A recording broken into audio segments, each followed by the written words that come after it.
ఆయనెవరో మురళీకృష్ణ అంట. సింగపూర్ ప్రభుత్వానికి మెయిల్ చేశాడంట.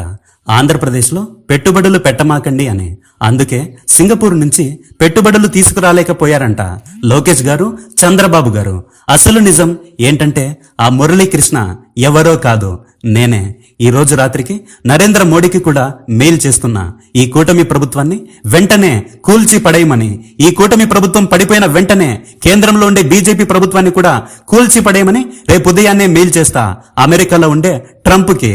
ఏం కామెడీనా, జోకా? ఎవడో మెయిల్ చేస్తే పెట్టుబడులు తీసుకురాలేకపోయారంట. మీకు పెట్టుబడులు తీసుకొచ్చే కెపాసిటీ లేదని చెప్పండి, అంతేగాని ఈ కథలన్నీ ఎందుకు? నా చిన్నప్పుడు క్రికెట్ ఆడటానికి గ్రౌండ్లోకి వెళ్తే మా ఫ్రెండ్ ఒకడు నేను ఆడతామా అని వచ్చేవాడు.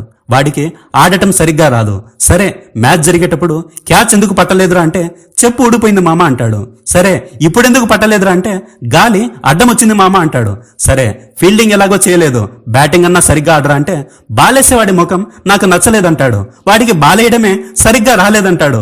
సరే, వాడికి నచ్చినోడిని పెట్టినా సరే ఇప్పుడెందుకు సరిగ్గా ఆడలేదురా బాబు అంటే సూర్యుడు అడ్డం వచ్చినాడు మామ అంటాడు. ఇప్పుడు వాడిలా మీరు తయారయ్యారు కథలు చెప్పడానికి. ఆ మెయిల్ చేసిన వ్యక్తి ఎవరో తెలియదు, కానీ ఒకటైతే చాలా కరెక్ట్ గా చెప్పాడు.